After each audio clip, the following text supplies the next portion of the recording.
데카르트가 있을 때 데카르트가 누워서 이제 천장을 보다가 파리가 돌아다니는 거 보고 저 파리를 어떻게 위치를 특정할 수 있을까 그걸 생각하기 시작해요. 그렇게 나온 게 직교조 좌표계입니다. 이 좌표계라는 게 바꿔 이야기하면 단계별로 비율별로 나누어 놓은 거잖아요. 레이셔널 여기서 나옵니다. 비율 레이션 그리고 이성적인 레이셔널. 그래서 데카르트가 있는 쪽이 합리주의, 이성주의, 합리론입니다. 그리고 초기 과학혁명을 이룬 사람이죠. 초기 과학혁명. 여기에 후기 과학혁명을 이룬 뉴턴이 나와요. 뉴턴은 다 아시겠지만 만류인력, 그 다음에 단순성, 통일성을 중시해요. 그래서 통일적인 원칙이 있을 것이다 라고 하는 절대론을 발전시킵니다. 이분이 그 당시에 잘 안 밝히는데 성부, 성자, 성령, 삼위격을 부정을 합니다. 하나님은 한 명뿐이다. 성부 한 명뿐이다. 이렇게 생각을 했거든요. 이게 성공회에서는 이단으로 불릴 수도 있어요.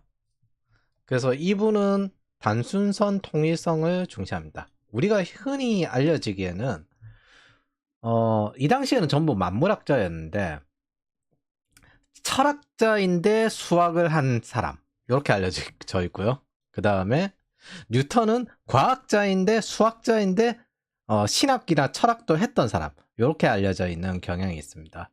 그 당시에는 대부분 이 레이셔널 이성적인 접근, 비율적인 접근이 일상이었어요. 그래서 모차르트 같은 경우도 수학적인 원리에 기반을 해가지고 그 작곡을 했습니다. 그래서 절대론을 가지고 있고 과학혁명 시기에 세계는 절대적인 원칙이 있다. 그걸 비율이라고 여겼어요. 이렇게 절대론적인 사람들이 쭉 있습니다. 여기 밑에 이걸 반대하는 비이성주의 사람들이 있어요. 이게 쇼펜하우거든요. 쇼펜하우는 저 레이셔널, 저 비율이란 건 인간이 관념적으로 나누었을 뿐이다. 무언가를 이루기 위한 의지로 이성을 사용했다. 이렇게 생각을 했어요. 그럼 비이성주의가 감성이냐? 그게 아니라 의지의 표상으로 수단이 이성으로 사용되었을 뿐이다. 그래서 세상을 이렇게 사람이 관념적으로 나눈다. 원인과 결과, 시간과 공간, 인과율 이렇게 세분화된다. 그래서 상황과 단계, 원인과 결과를 이런 식으로 나누어서 우리가 생각하기 시작한 게 이 사람이 시초입니다. 그리고 이걸 비이성주의라고 하죠. 세계가 아니라 인간을 보고 그게 인식의 하나다 라고 이야기하기 시작한 거예요. 너희들이 규칙이라고 집어넣은 건 먼저 경험한 사람이 정리한 사고 모델일 뿐이고 그건 사람들이 의지로 나눈 것 뿐이다.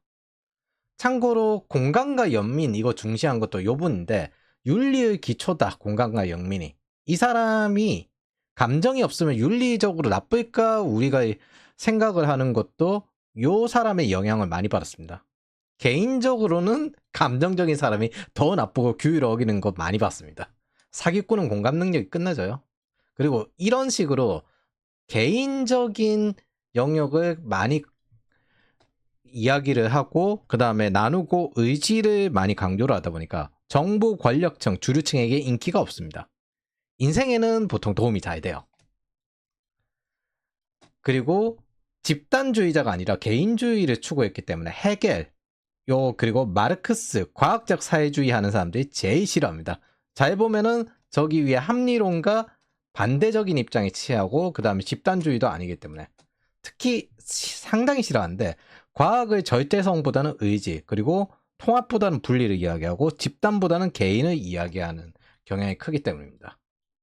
자, 이 사람을 통해서 쭉 내려가면은 나중에 이제 피아노 공리계 뭐 이런 것들에 모순이 있다라고 하면서 쭉 나오는데 이전까지 그리스 시대에도 그랬고 숫자란 건 신의 설계라고 생각을 했어요. 그래서 인간이 발명한 게 아니라고 생각을 했습니다. 그런데 숫자는 신의 절대적인 원칙이 아니라 인간이 의지로 발명한 수단, 즉 관념이다. 그런 접근이 여기서부터 이루어집니다. 자, 그런데 여기 보면은 이거 자체가 전체적으로 절대론이거든요. 절대론.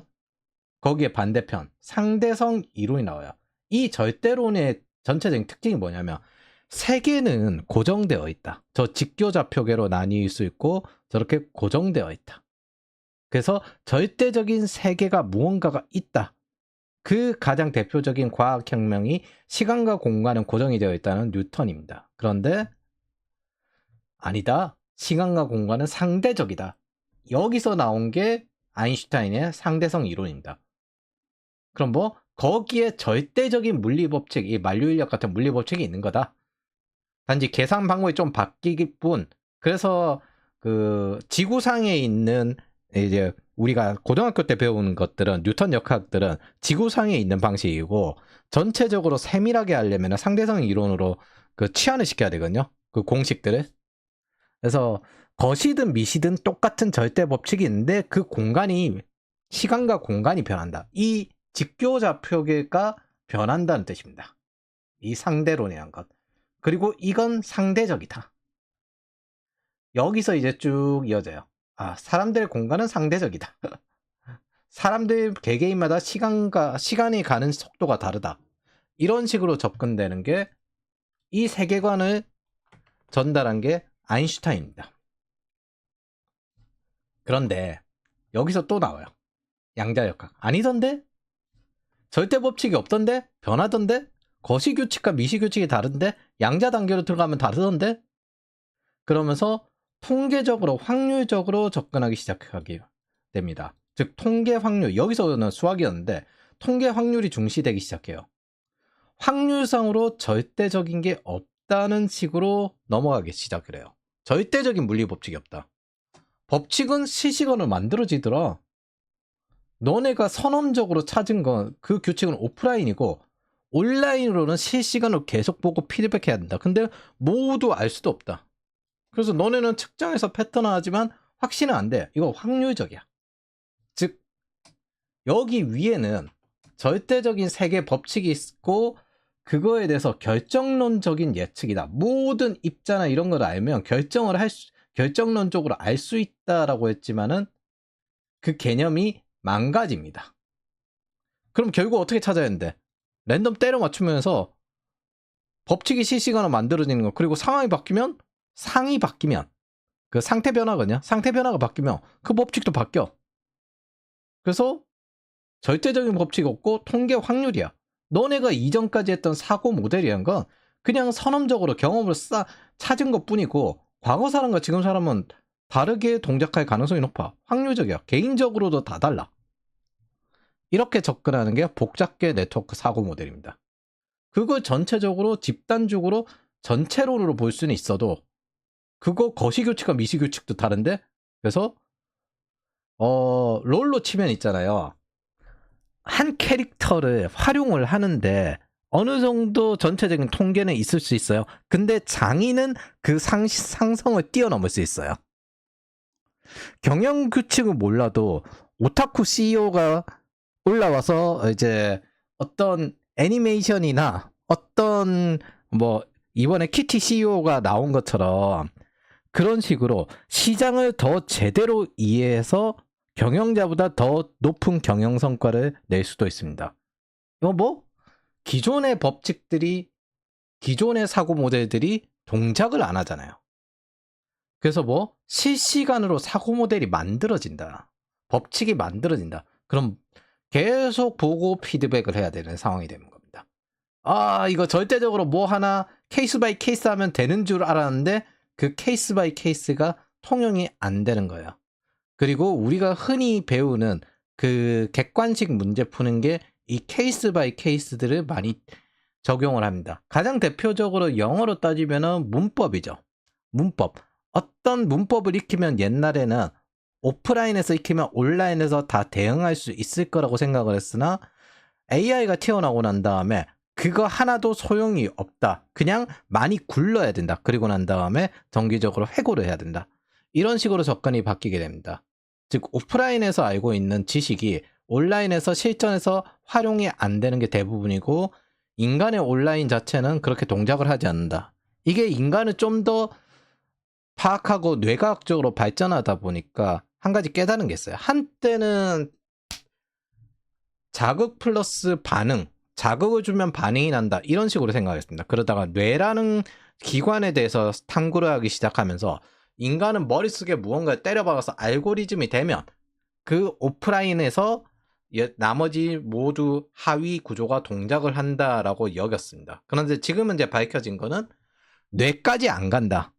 뭐 인간은 실제 온라인에서 스스로 어떻게 동작하는지 머릿속으로 통제해서 하는 것도 아니고 그게 통제가 불가능하다. 그럼 어떻게 해야 되는데? 이 온라인의 훈련적인 환경을 단계별로 해서 그 훈련에 적응하도록 해야 한다. 이게 저희가 무조건 발표시키고 무조건 글쓰게 만들고 하는 이유입니다. 이게 뭐 제약을 주고 훈련을 하면 훈련할수록 이 복잡계 환경, 저 온라인 환경에서 좀 더 잘 동작할 수 있기 때문입니다. 뭐다? 공부가 아니라 온라인으로 대응을 하는 훈련을 해야 된다는 겁니다. 그게 우리나라에서는 아직까지 이 개념으로 계속 가다 보니까 영어는 십수년을 배웠는데 외국인이랑 대화를 못해. 왜? 귀가 안 뚫려 있어요. 말이 안 돼요. 뭐 등등등. 그리고 문법을 몰라요. 문법을 몰라서가 아니라 많이 안 굴러봐서 그래요. 많이 안 떠들고.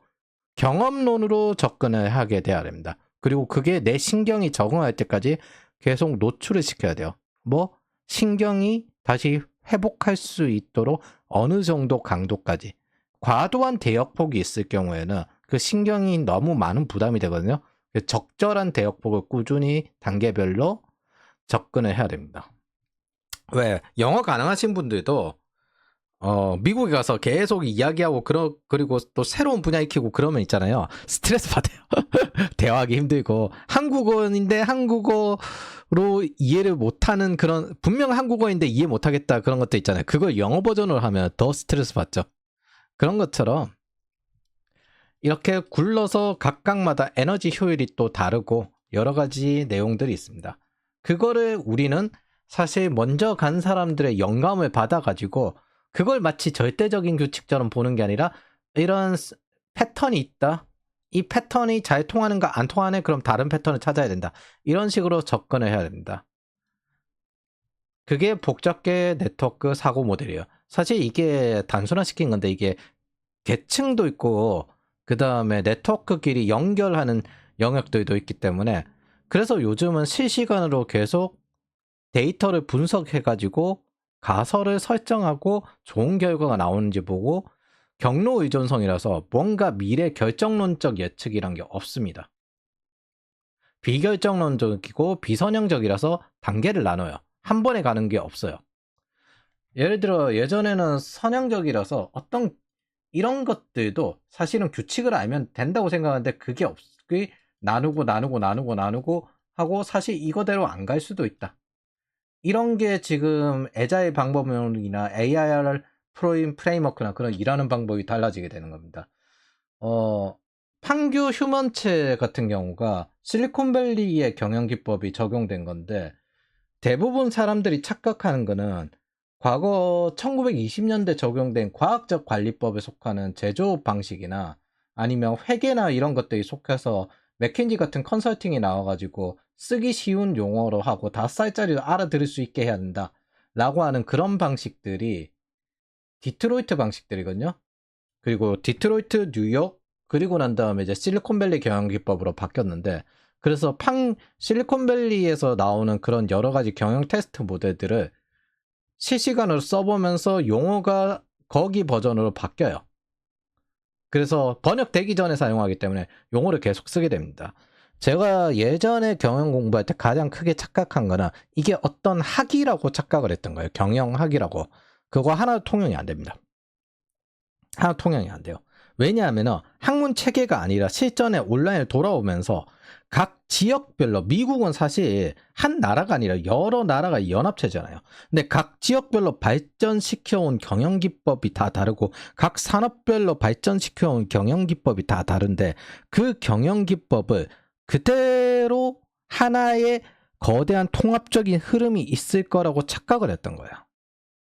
완전히 다릅니다. 이게 장기적으로 가면 회바이가 다르게 될 거고 개인별로 생산성이 다 다르게 될 거고 어떤 영감을 받는다 하더라도 나한테 적용하고 그 적용의 발전 방향부터 다르게 되는 겁니다. 그래서 이 복잡계 네트워크 사고 모델에서는 어떻게 경로 의존성으로 성장을 반복할 수 있는가, 그리고 그 사이클링을 계속 돌릴 수 있는가, 그것들을 접근하고 여러 가지 이전의 사고 모델도 쓰고 그 다음에 새로운 사고 모델도 만들고 테스트도 해보고 가설도 해보고 그렇게 돌아갑니다. 그러다 보니 여러 가지 그 강도가 높아요. 뭔가 사고 모델 하나로 집어넣고 하면은 어느 정도 안심감이 들거든요. 이 결정론적인 예측. 그럴 거란 믿음이에요. 근데 실제로 그렇지 않다는 걸 느꼈을 때 마음대로 통제가 안 되잖아요. 통제를 놔버려야 되는데 우리는 좋기만 한 시스템을 절대 만들 수 없다고 놔버려야 되는데 그래서 반복적이고 좀 더 복잡하지 않은 단순적인 걸 원하지만은 실제 세상은 그렇게 동작하지 않는다는 거죠. 그리고 상황도 계속 바뀌고 법칙도 실시간으로 계속 만들어진다는 개념입니다. 그저 과거의 패턴을 찾을 뿐. 개인적으로는 한국인이 불행하다 느끼는 이유는 윗세대 철학이 집단주의 해결이었기 때문입니다. 독일계 이제 아시아 연구를 하는데 사실 일본이 제일 먼저 컸잖아요. 일본의 영향도 있는데 국가를 수립하면서 민족주의 국가를 수립하게 됐어요. 그 민족주의 국가를 수립할 때 해결이 많이 영향을 줬습니다. 근데 뇌과학적으로는 쇼펜하우어나 니체가 정신건강에 훨씬 좋습니다. 홀로 있는 법을 익히고 그 다음에 어디에 의존하지 않고. 근데 헤겔 같은 경우에는 인간의 자유는 상호 의존적이다. 그리고 통합되어야 한다. 이렇게 이야기하는 결정론적 경향이 있거든요. 기본적으로 결정론도 지금 현재는 동작을 안 해요. 그리고 지금 시대 사람들과 청년들이 살아가는 방식과 윗세대가 살아가는 방식도 완전히 다르고 그 생존하기 좋은 방식이 완전히 다른데 그 생존하기 좋은 방식이 이거라는 거예요. 즉 각각의 경로 의존성에 의존해서 자기가 따로 길을 만들 수 있는 능력을 만들어야 돼요. 이게 통용이 안 돼요. 특히 이걸 많이 쓰는 기존의 패턴들을 학습해서 케이스 바이 케이스 하는 방식이 뭐냐면 문과들 방식이거든요. 이게 통용이 안 됩니다. 숫자 보고 데이터로 분석해야 돼요. 그래서 그런데 왜 이걸 알면서도 다들 집단주의를 강조하냐? 그래야 고통도 받고 씨발 비용도 쓰고 정신과도 가고 눈치 보려고 사회 비용도 쓰고 솔직히 이렇게 집단주의 안에서 소시오패스에게 대체로 고통을 받잖아요. 사람이 있잖아요. 홀로 있다고 해서 외롭지 않아요. 연결이 되어 있다면. 히키코모리는 저기 농촌의 할머니들도 있습니다. 도시적 현상이 아니에요. 근데 사람은 누구를 못 만나서 고통스러운 일은 별로 없어요. 누구를 만나기 싫은데 억지로 계속 만나고 그걸 벗어날 수 없을 때 고통스러워집니다. 그리고 그런 구조를 만들죠. 소시오패스 같은 것들을 하나 집어넣고 그 다음에 계속 여기에 정기적으로 참여해야 한다는 공동체적인 의무를 부여를 하죠. 그래야 시발 비용 쓰고 정신과도 가고 그 다음에 상사 욕을 하면서 술도 담배도 피고 그럴 거 아닙니까? 그 사회 비용을 쓰고 소비 경제가 돌아갈 거 아닙니까? 이게 여러분들이 보는 소비 경제 B2C 뭐 아끼지 마라 돈 써라 라는 방식입니다. 슈퍼카는 고속도로를 달리지 않습니다. 슈퍼카는 있잖아요. 고속도로를 달리는 것보다 슈퍼카를 싣고 달리는 게 이동하는 게 훨씬 더 돈이 싸게 먹힙니다. 남 볼 때 달리는 거예요. 이게 전형적인 마르크스식 소비 경제. 뭐 해겔식 접근법을 그대로 과학론적 사회주의, 결정론적 개념으로 만든 게 마르크스잖아요. 그래서 집단주의적이고. 그래서 마르크스식 소비 경제, 집산주의, 개인의 파편화에 반대하는 거. 그 대표적인 가장 많이 해요. 중국인의 과시형 소비도 있지만은 케인즈주의 기반에서 국민들이 이 영향을 좀 많이 받습니다. 우리나라도 사실 이 경향이 좀 있긴 있는데 대체로 지금 MZ세대 같은 경우에는 이제 마르크스식은 아니라서 X세대, 86세대가 NFPD의 영향으로 마르크스식이라서 뭐 부동산이나 유물론을 엄청 좋아하긴 한데 케인즈주의 기반의 국민들의 특징은 상속세가 높아요. 세금도 높아요. 그러면은 이걸 개인이라고 보기 전에 기업이라고 봅니다. 기업이라고 볼 때 대기업 같은 경우에는 이런 이런 것들을 최대한 세금을 줄이기 위해서 뭘 쓰냐면은 복지 비용을 높여버립니다. 뭐 비용 처리가 되는 거죠. 그러면 세금이 줄어요. 그걸 재무적인 관점에서 접근을 하고 활용을 하니까. 그리고 그 복지를 받죠. 받고 그 다니는 직원은 일종의 월급이 됩니다.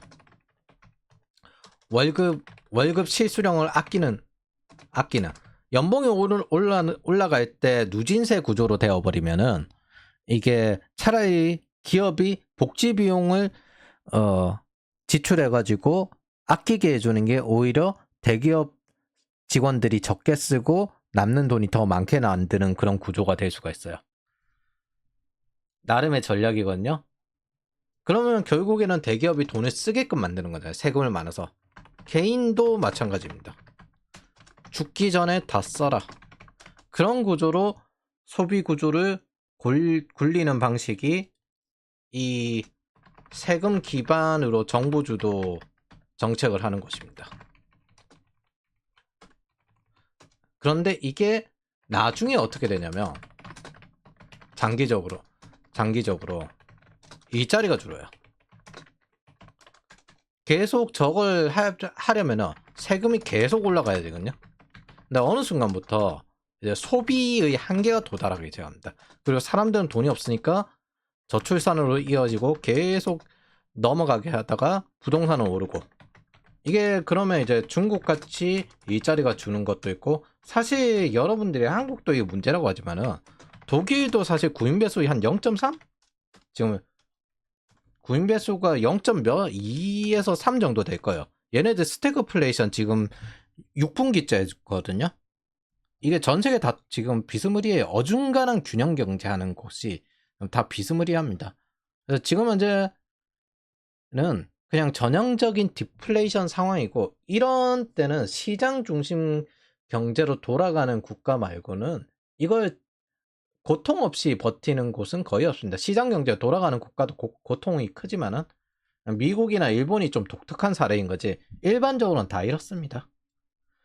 그래서 이럴 때는 살아남으십시오. 그리고 남이랑 별로 신경을 쓰지 마십시오. 어차피 세상이 망하지 않는 이상 나는 살아갈 겁니다. 그러면 살아남으면 됩니다. 뭘 어떻게든. 그리고 30쯤 넘으면 있잖아요. 별로 남 신경 쓰는 거 인생에 도움이 안 된다는 걸 많이 느껴요. 그래서 잘 이겨내시길 바랍니다.